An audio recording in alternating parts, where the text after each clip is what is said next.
What is good, my name is Ruben here, back with a reaction video for today. Guys, we're going to be reacting to TheOdd1sOut. We're going to be reacting to conventions. I missed them. I've never been to a convention. I don't think I've ever been to, like, a convention. I think the only conventions I've ever been to were, like, church conventions or something like that. Some church-type theme or convention, whatever that would be going on.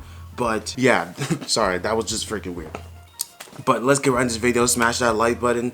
I never reacted to these type of videos in a minute, so let's get right into this video. Let's get it. If you're one of those kids that spends too much time on that darn computer machine, then conventions are a great place to get the recommended amount of human interaction with others who share a similar interest. Ew. Or at least they were. You might have seen some conventions in the news recently, you know, the ones like VidCon, Comic-Con, and E3, but did you know there's conventions for all sorts of different things, like coin collecting, pens, and degenerates? The first convention I ever went to was in Arizona called Phoenix Comic-Con. I was 16 years old, and it, no exaggeration, changed my life. I had heard a lot about geek culture online, but Phoenix Comic-Con was the very first time I witnessed it in its fullest. I was a very sheltered kid. It was the first time I'd seen a brony and a furry and whatever this is in the wild. That changes a person. I was told that it was not cool to like geeky things, and as a 16-year-old, I tried really hard to make it seem like I didn't secretly like a bunch of geeky things. But people at Comic-Con just embrace nerd culture like they didn't care what people thought of them or something. Is that allowed? I guess when I was 16, I was hyper desperate to receive everyone's approval. This fool was sagging his pants trying to act cool, bro. Oh my gosh, I've been there. I was so hyper desperate. I know your pain. That while walking around my first convention, I was stressing out that I wasn't in cosplay. Spider-Man? Oh, all these pop culture characters are judging me because I'm not wearing any makeup. To this day, I still haven't ever cosplayed, but it looks like a lot of fun. If I did cosplay, I would want to go as this quadrupedic horse.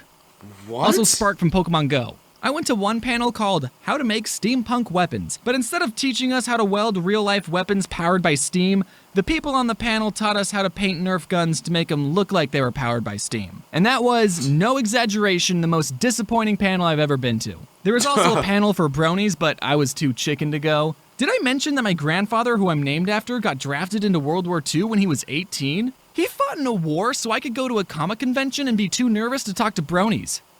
What a different life we had. At most conventions, people in the expo hall will sell a lot of super cool unlicensed merchandise. Yeah, a lot of artists will sell prints and plushies and oven mitts with characters and titles they probably didn't get the license to sell, but if it's at a convention or on Etsy, then for some reason it's okay. I've always felt weird about buying that type of merch. On one hand, you shouldn't be allowed to make money off of someone else's intellectual property without the owner's consent. But on the other hand, look at this cool Bowser wallet, Bowser print, and Bowser bandana that I own.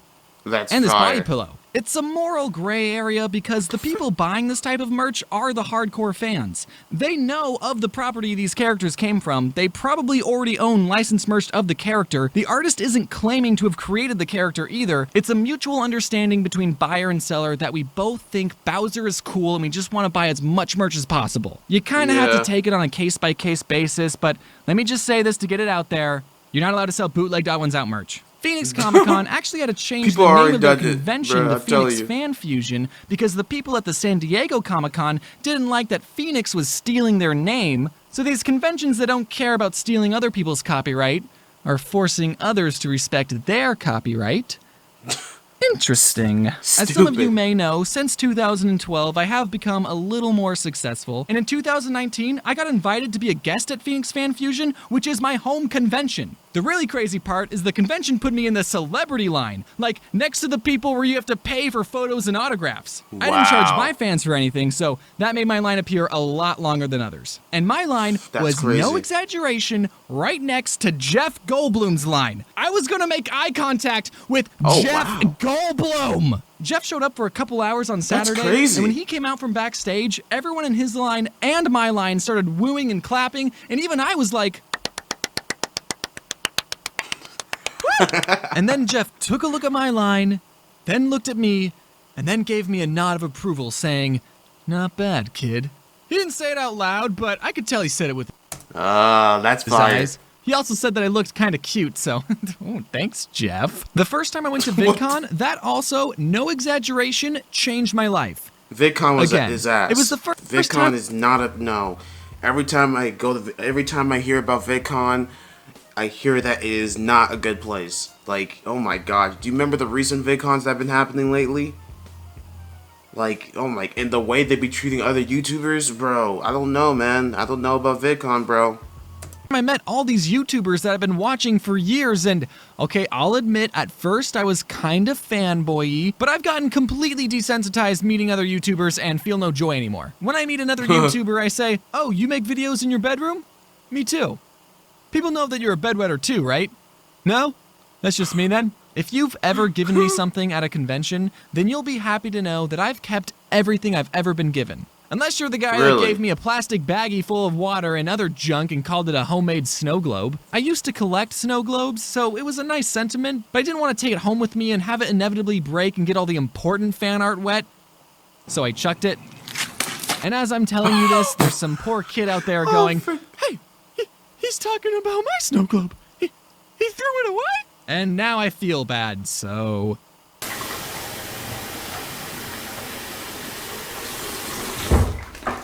Here, I'll mail this to you and you can get a taste of your own medicine. I don't know why this is such a popular question, but a lot of times people will ask me, what's the weirdest fan interaction you've ever had? I think they think that some of you are cringy. I never have an answer for them because all my fans are super nice. Yeah, someone gave me a bag of water, but that's not weird, that's nice! Okay, I have received fan mail from a prison, which is true, so I guess some of you aren't law-abiding citizens. Going to conventions and meeting fans and being on panels is a lot. Yo, I hope none of y'all are in jail watching my videos, man. I'm just saying. A lot of fun, don't get me wrong, but it doesn't give you a lot of time to really experience the convention. Since 2017, when I would go to a convention, it would mean I was working. I still had a fun time, but I didn't really get to just relax with friends. That is, until I went to a convention last December called MFF, which stands for Midwest Fur Fest. Now, James, did you go to a furry convention? Well, I went with some friends to a furry convention so that I could actually enjoy a convention and not have to work. Although I still got recognized even though I was wearing a disguise. Furries are very touchy people, I've learned. Not touchy as in overly sensitive. Well, some probably are, but they're also literally touchy. Let me tell you where I'm at in my life right now. Last December, I was in an elevator full of furries and... Yo, that's creepy, bro. Yo, that's like Five Nights at Freddy type. Yo, that is creepy, bro. Heck to the freaking no with that. Nope. Heck to the no, bro. Screw all these furries, bro. Screw all of them. If my grandpa could see me now, he would probably be frowning. Or smiling, I don't know, I don't judge. We were all crowded in, there was a moose breathing down my neck, and we stopped at a floor because more furries wanted to come in. So I backed up to make more room, but I backed up a little too close to the moose, and he grabbed my hips, and I went, ah! In my mind, I didn't say it out loud. In real life, I went... So that was probably the weirdest fan experience I've had, if you were still wondering. I don't know if he was a fan of my YouTube, but he was definitely a fan of my body. Or he... Yo, these furries they be having some sexual predators, bro. I kid you not, man. They dressed up as furries, but nah. Was drunk. I don't know. Again, I don't judge. I was debating on whether or not I should include this story, but I think it would be a good lesson for everyone to hear. Here's my James PSA. This message is for everyone, and especially furries. Don't touch people without their permission. In the moment, I stayed quiet, but that sort of behavior isn't okay and I should have spoken out. Hopefully, most of you are mindful of other people's personal space. However, at least one of you went to prison, so... I don't know. Overall, it was the best ironic trip ever. At the end of the day, conventions are a lot of fun, and I really, really miss going to them. And when it's safe to do so again, I recommend you try and go to one you're interested in. And Grandpa, I'm sorry if I disappointed you. Hello, everyone. I hope you all... Damn. I feel like the only convention I would go to be honest... I think the only convention that I would go to, because I only been to like church conventions when I was a kid and stuff like that, and whatever the case, and events and all that stuff. But if I would ever go to the convention in the near future, it would have to be like something that has to do with basketball. You know, basketball type conventions probably. I've been like, even throughout like YouTube and vlogs, people be going to like in Toronto and stuff, people be going to like sneaker conventions, sneaker con, whatever. And sneaker conventions, I feel like it's one of the biggest conventions out there today. You know what I'm saying? Like the amount of people that be going, in to get shoes, just to get different types of styles of shoes and stuff like that is crazy. Nike, Jordan, anything, you know, and just like clothing brand, like it's a sneaker place, but you can also buy like Babe clothing, Supreme, all those crazy stuff. So I feel like those are like some huge ass conventions. But we done Aren't here? going too stir crazy out there, especially with no convenient conventions going on right now. If there's a convenient convention, would it be called a convention? I don't know. Even though it's been almost a month since my birthday, thank you everyone who's wished me a happy birthday, and also Oh shoot, it's his birthday. Happy birthday, bro. Okay, I think that'll be at the end of the video. But yeah, tell me what type of convention you guys would go to, what convention you've been to, you know, in the comments section down below. I love y'all.